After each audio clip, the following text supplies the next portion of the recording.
కృపావార్త అనే కార్యక్రమం ద్వారా ఉన్నతమైన దేవుని సంగతులను నేర్చుకొనుటకు సిద్ధపడి ఉన్నటువంటి నా ప్రియ సహోదరి సహోదరులారా, మీ అందరికీ మన ప్రభువును రక్షకుడునైన యేసుక్రీస్తు వారి పేరిట నా హృదయపూర్వకమైన వందనములను తెలియజేయుచున్నాను. దేవుని మహాకృపను బట్టి ఈ సమయమందు కూడా పరిశుద్ధ గ్రంథం నుండి చక్కని సంగతులను మనం నేర్చుకుందాం. ఆత్మజ్ఞానమును మనకు నేర్పించడానికి దేవుడు ఈ లోకములో మనము చూస్తున్నటువంటి ఎన్నో ఉదాహరణలను మన కళ్ళ ముందు ఉంచుతున్నాడు. అందులో ఒకానొకటి ఒక రైతు చేసేటువంటి వ్యవసాయం. ప్రతిరోజు 3 పూట్ల మనం భోజనాన్ని చేయాలంటే రైతు పంటను పండించాలి. ఆ రైతుకు సహాయం చేసేది దేవుడే, వర్షాన్ని కురిపించేది దేవుడే, భూమిని పండించేది దేవుడే. అయితే ఈ క్రమంలో ఒక రైతు చేస్తున్నటువంటి వ్యవసాయాన్ని గురించి మనము చక్కగా ఆలోచించినప్పుడు ఆ ఉదాహరణను ఆత్మీయ జీవితానికి కూడా మనం తీసుకోగలిగితే దేవుడు మనకు ఒక ఆత్మ పాఠాన్ని దయచేస్తున్నాడు.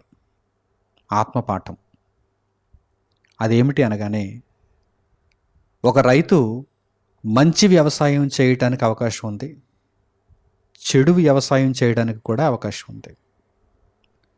రైతు చేసేటువంటి మంచి వ్యవసాయము అని ఎప్పుడు మనం చెప్పగలమంటే, రైతు ఎటువంటి పురుగుల మందును వాడకుండా, ఎటువంటి హానికారక ఎరువులను వాడకుండా, చక్కగా సేంద్రియ ఎరువులతో పంటను పండించినప్పుడు వచ్చేటువంటి దిగుబడి అంతా కూడా ఎలా ఉంటుందంటే, మనుషులు చక్కగా ఆరోగ్యకరమైనటువంటి ఆహారాన్ని తీసుకునే విధంగా ఆ పంట కనిపిస్తుంది. ఆ పంట చాలా విలువైనదిగా కూడా కనిపిస్తుంది. ఎప్పుడైతే ఆహారానికి ఆరోగ్యానికి అనుకూలమైనదో ఆ పంటకు విలువ పెరుగుతుంది. కొంతమంది అప్పుడప్పుడు చెడు వ్యవసాయాన్ని కూడా చేస్తూ ఉంటారు. అంటే అధికమైనటువంటి లాభాలను ఆశించి కొద్ది భూమిలోనే విస్తారమైనటువంటి దిగుబడిని కోరుకుంటూ విపరీతమైనటువంటి పురుగుల మందులు వాడుతూ హానికారకమైనటువంటి ఎరువులను జల్లుతూ వ్యవసాయాన్ని చేసేవారు మనకు కనిపిస్తారు. దిగుబడి ఎక్కువగా కనిపించిన, అలాగే పంట కూడా ఎంతో అందంగా నెగనెగలాడుతూ కనిపించిన, అది ఆహారానికి కానీ ఆరోగ్యానికి కానీ ఏమాత్రమూ మంచిది కాదు అని తెలిసినప్పుడు దానికి విలువ పడిపోతుంది. దానిని స్వీకరించిన వారు కూడా రోగాల బారిన పడతారు. ఇది మంచి వ్యవసాయం కాదు, ఇది చెడ్డ వ్యవసాయం. ఒకే రైతు మంచి వ్యవసాయం చేయడానికి అవకాశం ఉంది, ఒకే రైతు చెడ్డ వ్యవసాయాన్ని చేయడానికి కూడా అవకాశం ఉంది. అలాగే కొంతమంది గంజాయి పండిస్తుంటారు, వారు రైతులే. గంజాయిని పండించేటువంటి రైతులు కూడా ఉంటారు. ఈ గంజాయి అనేది మనుషుల యొక్క ఆరోగ్యానికి చాలా ప్రమాదకరమైనది. అది డ్రగ్స్ కిందకు వస్తుంది. దానిని స్వీకరించడం ఈరోజు చట్టరీత్యా కూడా నేరం. గంజాయిని సాగు చేయకూడదు, గంజాయిని రవాణా చేయకూడదు, గంజాయిని క్రయ విక్రయాలు కూడా చేయకూడదు. మరి గంజాయిని సాగు చేస్తున్నటువంటి రైతులు కూడా అక్కడక్కడ కనిపిస్తూ ఉంటారు. ఇదంతా కూడా చెడ్డ వ్యవసాయం. రైతు చేస్తున్నటువంటి వ్యవసాయాన్ని గురించి దేవుడు మనకు చూపిస్తూ, రైతు ఒక మంచి వ్యవసాయం చేయడానికి అవకాశం ఉంది, రైతు ఒక చెడ్డ వ్యవసాయం చేయడానికి కూడా అవకాశం ఉన్నది. కనుక దీనిని మనం ఒక ఆత్మ పాఠంగా తీసుకోగలిగితే దేవుని కొరకైనటువంటి బ్రతుకులో మంచిగా దేవుని కొరకు బ్రతికేవారు ఉంటారు, చెడ్డగా దేవుని కొరకు కాకుండా పోతున్న వారు కూడా ఉంటారని దేవుడు తెలియజేస్తున్నాడు. అందుచేతనే ఒక రైతు చేసేటువంటి వ్యవసాయాన్ని గురించి మనకు నేర్పిస్తూ, మీరందరూ కూడా మంచి వ్యవసాయాన్ని చేసేవారుగా ఉండాలని ఆయన కోరుకుంటున్నాడు. ఎంత చక్కని పాఠమో చూడండి. ఈ భూమి మీద మంచి వ్యవసాయం చేసినా చెడ్డ వ్యవసాయం చేసినా రైతుగానే పిలువబడుతున్నాడు. అదే భూమి మనకు కనిపిస్తుంది, అదే పంట మనకు కనిపిస్తుంది. కానీ చేసే విధానంలో తేడా ఉంది. అలాగే భక్తి జీవితంలో కూడా బైబిల్ చేత పట్టుకుంటారు, దేవుని దగ్గరకు వెళుతున్నాం అంటారు, మేము విశ్వాసులమే అంటారు. కానీ ఇందులో మంచి వ్యవసాయం చేస్తున్నటువంటి మాదిరిగా మంచి విశ్వాసులు ఉంటారు, చెడు వ్యవసాయాన్ని చేస్తున్నటువంటి రైతుల మాదిరిగా చెడ్డ విశ్వాసులు కూడా ఉంటారు.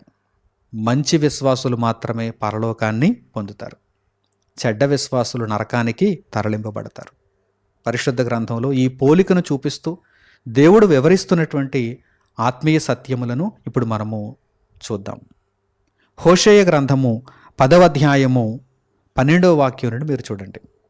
హోషేయ గ్రంథము 10వ అధ్యాయము 12వ వాక్యం. నీతి ఫలించునట్లు మీరు విత్తనము వేయుడి. ఏమండి? నీతి ఫలించినట్లు మీరు విత్తనము వేయుడి. అలాగని మీరు ఈ విత్తనాలు ఎక్కడో దొరుకుతాయి అనుకుని విత్తనాల షాపుకు వెళ్ళి నీతి విత్తనాలు ఇవ్వండి అంటే ఎవరైనా ఇస్తారండి?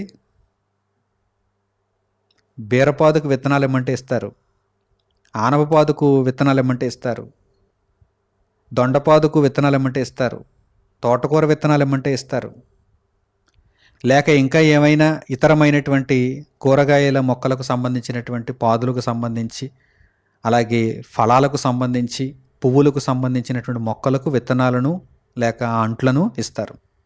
కానీ నీతి ఫలించినట్లు విత్తనాలు ఇవ్వండి అంటే ఇస్తారా? మరి దేవుడు ఇక్కడ ఎలా వ్రాయించాడేంటి అంటే, దేవుడు ఉపమానాన్ని తీసుకోమంటున్నాడు, ఒక ఉదాహరణను తీసుకోమంటున్నాడు. ఒక రైతు విత్తనాలు వేసినప్పుడు వ్యవసాయం చేస్తాడు కదా, ఆ వ్యవసాయం చేసినప్పుడు మంచి వ్యవసాయాన్ని చేస్తాడు, చెడ్డ వ్యవసాయాన్ని చేసేటువంటి అవకాశం కూడా ఉంది. మంచి వ్యవసాయాన్ని చేసేటువంటి రైతు కాస్త లాభాన్ని తక్కువగా ఆర్జించినప్పటికీ అందరి ఆరోగ్యాన్ని కోరుకున్నవాడుగా కనిపిస్తాడు, అందరి ఆరోగ్యాన్ని ఆశించినవాడుగా కనిపిస్తాడు. కానీ చెడ్డ వ్యవసాయం చేసేటువంటి రైతు కేవలం ధనాన్ని మాత్రమే దృష్టిలో పెట్టుకుంటాడు, ప్రజల ఆరోగ్యంతో ఆ రైతుకు సంబంధం లేదు. కనుక విపరీతమైనటువంటి పురుగుల మందులు చల్లుతాడు, విపరీతంగా ఎరువులు వాడతాడు, అలాగే వేయకూడనటువంటి పంటలను వేస్తాడు. వ్యవసాయం చేస్తాడు కానీ చెడ్డ వ్యవసాయం చేస్తాడు. దీనిని మీరు ఉదాహరణగా తీసుకోండి అని దేవుడు చెబుతూ ఇక్కడ ఏమని రాయించాడో చూడండి. నీతి ఫలించినట్లు మీరు విత్తనము వేయుడి. అంటే ఈ భూమి మీద మీ బ్రతుకు కాలములో మీరు దేవుని కొరకు న్యాయముగా, ధర్మముగా, వాక్యమును అనుసరించి జీవించాలి. అలా జీవించడమే మీరు విత్తనాన్ని వేయడం. మీరు ఎప్పుడైతే దేవుని వాక్యాన్ని అనుసరిస్తున్నారో, అనునిత్యం దేవుని యొక్క మాటలను నేర్చుకుంటూ ఆ మాటలకు లోబడి మీ ప్రవర్తనను సరిచేసుకుంటున్నారో, అప్పుడు మీరు విత్తనాలు వేస్తున్నారనమాట. మీ జీవితంలో నీతి ఫలించటానికి విత్తనాలు వేస్తున్నారనమాట. విత్తనాలు వేసేటప్పుడు రైతుకు కష్టంగానే ఉంటుంది. అప్పుడు ఏమైనా లాభం దొరుకుతుందండి? విత్తనాలు వేసేటప్పుడు లాభం ఏమైనా దొరుకుతుందండి? విత్తనాల కొరకు ఇంకా అతడు అప్పులు కూడా చేయాల్సి ఉంటుంది. భూమిని సిద్ధపరచడానికి, ఆ కలుపు తీయటానికి, విత్తనాలు కొనుక్కుని తెచ్చుకోవటానికి, వీటన్నిటికీ కూడా రైతుకి ఇంకా ధనం ఖర్చు అవుతుంది. అక్కడ శ్రమ మాత్రమే కనిపిస్తుంది, వెంటనే దిగుబడి రాదు. మనము కూడా దేవుని కొరకు బ్రతుకుతున్నప్పుడు శ్రమ మాత్రమే కనిపిస్తుంది, దిగుబడి వెంటనే కనిపించదు. అయితే మనము ఎలాంటి వ్యవసాయకులుగా ఉండాలి? ఒక మంచి వ్యవసాయం చేసేటువంటి రైతు ఏ మాదిరిగా ఉంటాడో మనము కూడా ఒక మంచి రైతుగా, ఒక మంచి వ్యవసాయాన్ని చేసేటువంటి రైతుగా నీతి ఫలించేటట్లుగా విత్తనాలు వేయాలి. నీతి ఫలించినట్లు విత్తనాలు వేయమని దేవుడు చెబుతున్నాడంటే, దుర్నీతి ఫలించినట్లు విత్తనాలు వేసేటువంటి విధానం కూడా ఉంటుంది. దుర్నీతి ఫలించినట్లు విత్తనాలు వేసేటువంటి విధానం కూడా ఉంటుంది. ఒక మంచి వ్యవసాయకుడైనటువంటి రైతు ఎలా కనిపిస్తున్నాడు, ఒక చెడ్డ వ్యవసాయకుడైనటువంటి రైతు కూడా కనిపిస్తున్నాడు కదా. అలాగే దేవుడు ఇక్కడ ఏమన్నాడు? నీతి ఫలించినట్లు మీరు విత్తనము వేయుడి అన్నాడంటే, దుర్నీతి ఫలించినట్లు విత్తనాలు వేసేవారు కూడా ఉంటారు. అంటే దేవుని యొక్క మాటలను పట్టించుకోకుండా ఇష్టానుసారంగా బ్రతికేటువంటి మనుషులు కూడా ఉంటారు. కానీ మీరైతే దేవుని వాక్యానుసారం నడుచుకోండి. మీరు చక్కగా నీతి ఫలించాలని ఆశిస్తూ విత్తనాలు వేస్తే, అంటే సరైనటువంటి మార్గంలో మీరు నడుచుకుంటూ ఉంటే ఖచ్చితంగా నీతి ఫలిస్తుంది. ఆ తర్వాత మీకు వచ్చే దిగుబడి ఎలా ఉంటుందో తెలుసా? దేవుడు రాయించాడు చూడండి. మీరు ప్రేమయను కోత మీరు కోయుడి. ఆ దిగుబడి ఎలా ఉంటుంది? ప్రేమయను కోత. ప్రేమతో కూడినటువంటి దిగుబడి మీకు వస్తుంది. యెహోవాను వెదకుటకు ఇదే సమయము గనుక ఆయన ప్రత్యక్షమై మీ మీద నీతి వర్షము కురిపించినట్లు ఇది వరకెన్నడూనూ దున్నని బీడు భూమి దున్నుడి. మీరు నీతి ఫలించడానికి విత్తనాలు వేస్తున్నారు. రైతు విత్తనాలు వేస్తే సరిపోతుందండి? మంచి వ్యవసాయం చేయటానికి రైతు కేవలం విత్తనాలు వేస్తే సరిపోతుందా? దేవుడు వర్షం కురిపించనక్కర్లేదా? మంచి వర్షం కురిపించాలి. మరలా ఆయన మంచి వర్షం కురిపించాలి. లేదంటే తుఫాను వచ్చేసింది అనుకోండి, ఎన్ని మంచి విత్తనాలు వేసినా పొలం అంతా నీటితో నిండిపోతుంది. కుళ్ళిపోతాయి, మొక్కలన్నీ కుళ్ళిపోతాయి, పాడైపోతాయి. అప్పుడప్పుడు గగ్గోలు పెట్టేస్తుంటారు చూడండి రైతులు, తల బాదుకుంటూ ఉంటుంటారు చూడండి. ఈ విషయాన్ని మనం చక్కగా ఆత్మీయ పాఠముగా ఒక ఉదాహరణగా తీసుకోగలిగితే, మన బ్రతుకులో మనము చక్కగా దేవుని వాక్యాన్ని అనుసరించి జీవిస్తున్నప్పుడు దేవుడు మన మీద నీతి వర్షాన్ని కురిపిస్తాడు. అంటే మనకు దేవుడు అనుకూలతను దయచేస్తాడు, దేవుని కృపను అనుగ్రహిస్తాడు. ఏదో మన యొక్క స్వంత బలాన్ని బట్టి నీతిగా మనం బ్రతకలేమండి. మన సాయశక్తుల నీతిగా బ్రతకటానికి మనం ప్రయత్నం చేస్తున్నప్పుడు దేవుని యొక్క సహాయము మనకు దండిగా దొరుకుతుంది. అంటే చక్కగా నీతి వర్షమును మన మీద ఆయన కురిపిస్తాడు అని అర్థం. అప్పుడు మనము ప్రేమయ్యను కోత కోయడానికి అవకాశం ఉంటుంది. కనుక వెంటనే ఈ భూమిని సిద్ధం చేయాలి. మన జీవితం అనేటువంటి ఈ భూమిని సిద్ధం చేయాలి. ఇది వరకు ఎన్నడూనూ దున్ననటువంటి బీడు భూమిని దున్నండి. దేనిని మనసులో పెట్టుకొని దున్నాలి? నేను నీతిని సంపాదించుకోవాలి, నీతి ఫలించటానికి నేను విత్తనాలు వేయాలి. నీతి వర్షము దేవుడు నా మీద కురిపించినప్పుడు నేను చక్కగా ఆయన మార్గంలో ముందుకు కొనసాగాలి, ప్రేమయ్యను కోత కోయాలి అనేటువంటి దానిని మనం మనసులో ఉంచుకొని దేవుని యొక్క వాక్యానుసారంగా జీవిస్తున్నప్పుడు చక్కగా ఫలవంతమైనటువంటి బ్రతుకును దేవుడు మనలో అనుగ్రహిస్తాడు. అలాగే 13వ వాక్యాన్ని కూడా చూడండి. నీ ప్రవర్తనను ఆధారము చేసుకొని నీ బలాఢ్యులను నమ్ముకొని నీవు చెడుతనపు పంటకై దున్నితివి గనుక మీరు పాపమును కోత కోసియున్నారు. ఏమన్నాడు దేవుడు తర్వాత? చెడుతనపు పంట. చెడు వ్యవసాయం, మంచి వ్యవసాయం ఉంటుంది, చెడు వ్యవసాయం ఉంటుంది. ఇప్పటి వరకు ఇశ్రాయేలీయుల విషయంలో దేవుడు దేనిని చూస్తున్నాడు? వారు తమ ప్రవర్తనను ఆధారం చేసుకున్నారు. మా ఇష్టానుసారంగా మేము బ్రతుకుతాం అనుకున్నారు. దేవుని యొక్క సహాయం మాకు అక్కర్లేదు అనుకున్నారు. దేవుడు కురిపించే నీతి వర్షంతో మాకు పని లేదనుకున్నారు. వారు తమ ప్రవర్తనను ఆధారం చేసుకొని, వారు తమ బలాఢ్యులను నమ్ముకొని, వారు చెడుతనపు పంటకై దున్నితిరి గనుక వారు ప్రేమయ్యను పంటను కోయలేదండి, పాపమును కోత కోసి ఉన్నారు. ఆ తర్వాత అబద్ధమునకు ఫలము పొందియున్నారు. అబద్ధమునకు ఫలము పొందియున్నారు. దేవుడు రాయించినటువంటి మాటలు మనకు బాగా అర్థమవుతాయని దేవుడు ఆశిస్తున్నాడు. ఎందుకంటే మన చుట్టూ మనం వ్యవసాయకులను చూస్తున్నాం, రైతులను చూస్తున్నాం అనునిత్యం. వెంటనే మనకు అర్థం కావాలి, మీరు ఎటువంటి వ్యవసాయకులుగా ఉండాలనుకుంటున్నారు అని దేవుడు ఇక్కడ ప్రశ్నిస్తున్నాడు. ఇశ్రాయేలీలు అయితే చాలామంది ఎలాంటి వ్యవసాయకులుగా మారిపోయారు? చెడ్డ వ్యవసాయకులుగా మారిపోయారు. చెడ్డ వ్యవసాయకులుగా ఉన్నటువంటి వారు వారి ప్రవర్తనను ఆధారం చేసుకున్నారు, బలాఢ్యులను నమ్ముకున్నారు, వారి చుట్టూ ఉన్నటువంటి మనుషులనే వారు నమ్ముకున్నారు. కనుక వారు కోసినటువంటి పంట ఏంటో తెలుసా? పాపము. పాపమును కోత కోసారు వారు. వారు అబద్ధమునకు ఫలితాన్ని పొందారు. అబద్ధమునకు ఫలితం ఎలా ఉంటుంది చెప్పండి? ఘోరమైనటువంటి శిక్ష, నిత్య నరకాగ్ని. కనుక ప్రియులారా, దేవుడు ఎంతో ప్రేమతో మనలను కోరుకుంటున్నాడు, మీరు మంచి వ్యవసాయకులుగా ఉండండి. రైతు మంచి వ్యవసాయానికైనా కష్టపడాలి, చెడ్డ వ్యవసాయానికైనా కష్టపడాలి. కానీ చెడ్డ వ్యవసాయం చేయటం వలన వచ్చే లాభం తాత్కాలికమే కదండి. ఎందరి ప్రాణాలు దానితో ముడిపడి ఉంటాయి చెప్పండి, ఎందరి బ్రతుకులు దానితో ముడిపడి ఉంటాయి చెప్పండి. ఆ చెడు పంటను తిని ఎంతమంది రోగాల పాలైపోతారు, ఎంతమంది ఆసుపత్రుల చుట్టూ తిరగాలి, ఎంతమంది ప్రాణాలు కోల్పోతారు. వీడికి వచ్చినటువంటి డబ్బు ఎంతకాలం నిలుస్తుంది? కనుక మంచి వ్యవసాయం చేయగలిగితే దానికి తగ్గ ఫలితం వస్తుంది, తగు మాత్రపు లాభం వస్తుంది. దానిని తిన్నవారు కూడా చక్కగా ఆరోగ్యంతో జీవించేటువంటి అవకాశం కలుగుతుంది. కనుక ఇట్టి మాదిరిగా ఈ ఉదాహరణను మనం మన జీవితంలో తీసుకొని చెడ్డ పంటను కాదు, చెడ్డ వ్యవసాయాన్ని కాదు, నీతి ఫలించేటట్లుగా విత్తనాలు వేద్దాం. నీతి ఫలించేటట్లుగా విత్తనాలు వేద్దాం. ఇది వరకు ఎన్నడూ దున్ననటువంటి ఈ బీడు భూమిని, అనగా మన యొక్క జీవితమును దున్నుదాం. తాసుకుపోయింది, మట్టంతా తాసుకుపోయింది. దీనిని దున్నితే తప్ప, ఒక్కసారి మనము ప్రతిదానిని పరీక్ష చేసుకుంటూ విమర్శించుకుంటూ దున్నితే తప్ప విత్తనము లోపలికి వెళ్ళదు. సత్ప్రవర్తనతో దేవుని వాక్యమును అనుసరిస్తూ దేవునికి లోబడుతూ దేవుని చిత్తానుసారంగా మనం బ్రతుకుతున్నప్పుడు దేవుడు మన మీద నీతి వర్షమును కురిపిస్తాడు. అంటే ఆయన ఆశీర్వాదాన్ని మనకు దయచేస్తాడు. ఆయన తోడును మనకు అనుగ్రహిస్తాడు. మన స్వనీతిని మనం ఆధారం చేసుకోకుండా, ఎవరినో ఈ లోకములో ఉన్నటువంటి మనుషులను మనం నమ్ముకోకుండా పరలోకమందున్న దేవుని వైపు మన దృష్టిని మనం నిలుపగలిగితే దేవుడు నీతి వర్షమును మన మీద కురిపిస్తాడు. ప్రేమయ్యను కోతను మనం కోస్తాం. ఎంత చక్కని అవకాశమో చూడండి. కనుక ఇక నుండి మనం అందరం కూడా మంచి వ్యవసాయకులుగా మారిపోవాలని దేవుడు సూచిస్తున్నాడు. దేవుని సూచనను మనం అందుకుంటే మనం అందరం కూడా మంచి రైతులుగా మారిపోవాలి. మంచి పంటను వేద్దాం.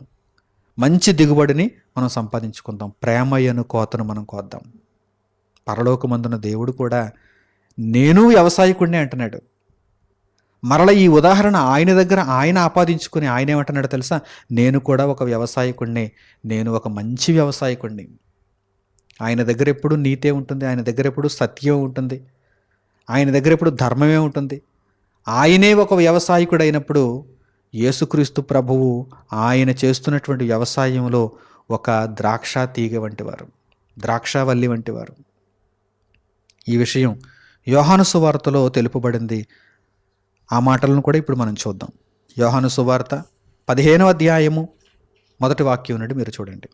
యోహాను సువార్త 15వ అధ్యాయము 1వ వాక్యం నుండి. నేను నిజమైన ద్రాక్షావల్లిని. ఎవరు చెబుతున్నారు ఈ మాటలు? యేసుక్రీస్తు ప్రభు, దేవుని కుమారుడు. ఆయన అంటున్నారు, నేను నిజమైన ద్రాక్షావల్లిని.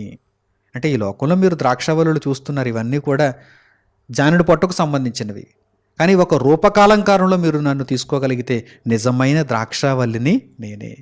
ప్రజలందరి కొరకు నలిగిపోయిన వాడను, రక్తమర్పించిన వాడను, వారి ప్రాణాలను కాపాడిన వాడను, పాపములో నుండి వారి బ్రతుకులను రక్షించిన వాడను అని యేసుక్రీస్తు ప్రభు ఇక్కడ చెబుతున్నారు. నేను నిజమైన ద్రాక్షావల్లిని, నా తండ్రి వ్యవసాయకుడు. పరలోకమందున్న దేవుడే వ్యవసాయకుడుగా మారితే ఆయన ఎంత గొప్ప వ్యవసాయకుడుగా ఉంటాడండి. మంచి వ్యవసాయకుడు ఆయన. మనల్ని ఎలాగైతే వ్యవసాయకులుగా మంచి పంటను వేయమంటున్నాడో ఆయనే ఒక ఉదాహరణగా మనకు కనిపిస్తూ వ్యవసాయకుడుగా మనకు పాఠాన్ని నేర్పిస్తున్నాడు. నా తండ్రి వ్యవసాయకుడు, నాలో ఫలింపని ప్రతి తీగను ఆయన తీసి పారవేయను. మంచి వ్యవసాయకుడు ఏం చేస్తాడు? పనికిరాని తీగలు ఏమైనా ఉన్నాయనుకోండి, పనికిరాని పంట ఏమైనా ఉందనుకోండి, లాభం కోసం చూసుకోకుండా వాటన్నిటిని కూడా తీసి పారేస్తాడు. అసలు తన వ్యవసాయంలో చెడ్డదేది కూడా ఉండకూడదు. అందుచేతనే నాలో ఫలింపని ప్రతి తీగను ఆయన తీసి పారవేయను, ఫలించు ప్రతి తీగే మరి ఎక్కువగా ఫలింపవలనని దానిలోని పనికిరాని తీగలను తీసివేయను. ఫలించేవారు మరి ఎక్కువగా ఫలించాలి, ఫలించనివి కత్తిరించబడాలి, తొలగించబడాలి. ఒక్కొక్కసారి చూడండి, ఈ భూమి మీద వ్యవసాయంలో ఇంటి దగ్గర కూడా ఈ మధ్య చాలామంది మొక్కలు పెంచుకుంటున్నారు, పాదులు పెంచుకుంటున్నారు. వాటిలో ఏదైనా ఒక ముదిరిపోయినటువంటి కాయ ఉందనుకోండి, ఒక ముదిరిపోయినటువంటి ఆనపకాయ ఉందనుకోండి, అది ఇంకా పని చేయదు. దానిలో నుండి విత్తనాలు తప్ప అది ఇక కూరకు కానీ ఏ విధంగా వాడుకోవడానికి కానీ పనిచేయదు. ఏం చేస్తారు? దానిని కత్తిరించేస్తారు. ఎందుకంటే మొక్క యొక్క బలమంతా దానికి వెళ్ళిపోతుంది, ఆ ముదిరిపోయినటువంటి ఆనపకాయకి వెళ్ళిపోతుంది. తీసేస్తారు దాన్ని కత్తిరించేస్తారు. అప్పుడు దాన్ని ఎప్పుడైతే కత్తిరించారో మిగిలినటువంటి చిన్న చిన్న పిందులు ఉంటాయి చూస్తారా, అవి బలాన్ని పొందుతాయి, అవి ఎదుగుతాయి. అలాగే దేవుడు ఒక వ్యవసాయకుడుగా ఉన్నాడు, ఒక మంచి వ్యవసాయకుడుగా ఉన్నాడు. యేసుక్రీస్తు ప్రభువు నిజమైన ద్రాక్షావల్లిగా ఉన్నారు. ఫలించే తీగలు మరింతగా ఫలించటానికి పనికిరాని తీగలు, ఫలించని తీగలను ఆయన కత్తిరించేస్తాడు. ప్రభువులో నుండి ఆయన దూరం చేసేస్తాడు. కనుక మనం ఎల్లప్పుడూ కూడా ఫలించే తీగలుగా ఉండాలి, ఫలించని తీగలుగా ఉండకూడదు. ఎక్కడ వేసిన గొంగలి అక్కడే అన్నట్టుగా భూమిలో తలాంతును పాతిపెట్టినటువంటి వ్యక్తిగా మనం ఉండకూడదు, ఫలించే వారముగా ఉండాలి. మన వలన దేవునికి లాభం కనిపించాలి. వ్యవసాయకునికి ఒక మొక్కలో లాభం కనిపించినప్పుడే ఉంచుతాడు. ఇది ముదిరిపోయింది, ఇది పని చేయదు, ఇది వ్యర్థమైపోయింది అన్నప్పుడు తీసేస్తాడు. ఈ విధంగా ఈ సూత్రాలన్నిటిని మనం నేర్చుకోగలిగితే దేవుని వ్యవసాయం మీద మనకు అవగాహన కలుగుతుంది. అంటే ఆత్మీయ జీవితాన్ని ఎంత చక్కగా, ఫలవంతంగా, నీతి ఫలించేటట్లుగా దేవుడు కురిపించినటువంటి నీతి వర్షాన్ని పొంది ప్రేమయ్యను కోత కోసే విధంగా మనం చక్కగా క్రీస్తులో ఎలా నడిపించుకోవాలో మనకు అర్థమవుతుంది.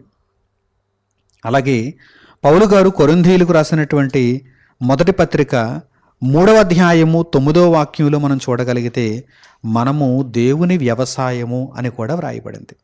పౌలు గారు కొరింథీయులకు రాసినటువంటి మొదటి పత్రిక 3వ అధ్యాయము 9వ వాక్యాన్ని మీరు చూడండి.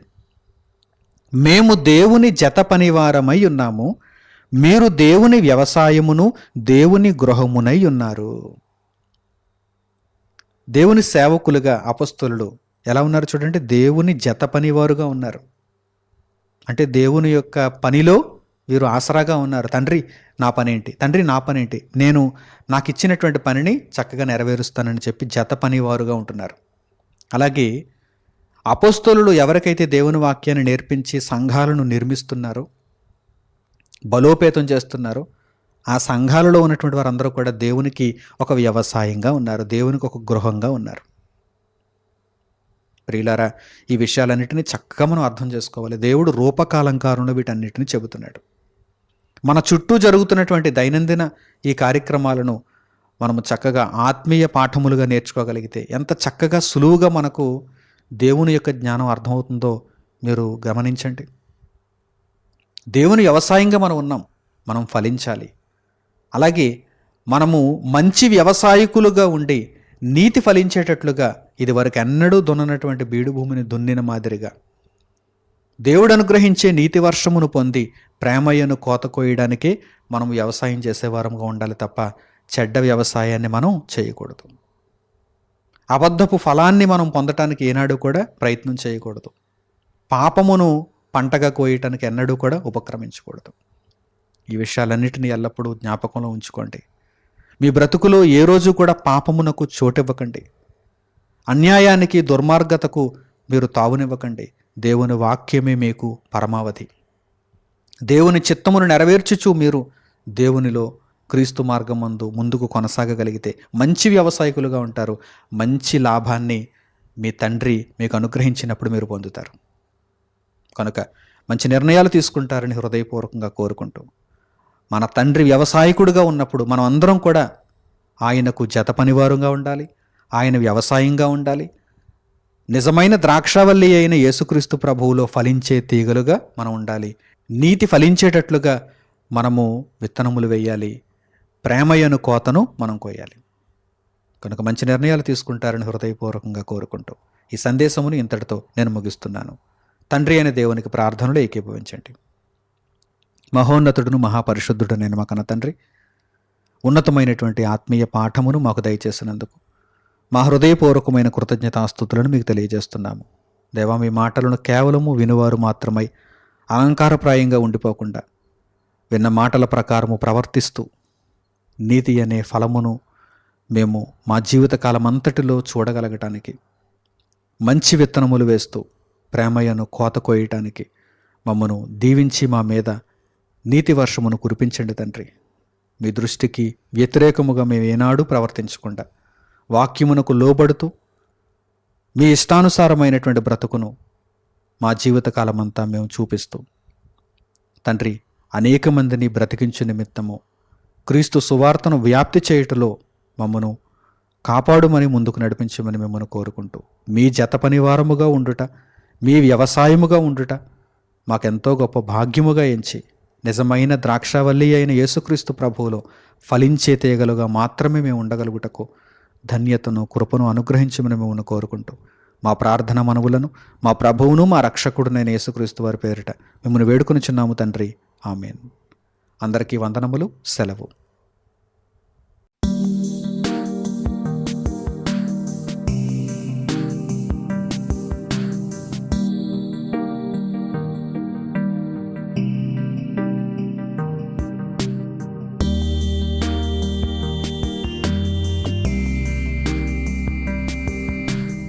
సహోదరులు మణికుమార్ గారు ప్రసంగించిన ఎన్నో ఆత్మ సంబంధమైన సంగతులను ఉచితంగా వీక్షించుటకు మా యూట్యూబ్ ఛానల్స్ను తప్పక దర్శించండి. మా సమాచారమును ఎప్పటికప్పుడు తెలుసుకొని ఆత్మీయ అభివృద్ధిని పొందవలనంటే మా యూట్యూబ్ ఛానల్స్ను సబ్స్క్రైబ్ చేసుకోండి. సత్వర నోటిఫికేషన్ కొరకు సబ్స్క్రైబ్ బటన్ ప్రక్కన ఉన్న బెల్ సింబల్ను క్లిక్ చేయండి. మరిన్ని వివరాలకు మీరు సంప్రదించవలసిన మా ఫోన్ నంబర్స్ 8978414178 మరియు 8333927666. ధన్యవాదములు.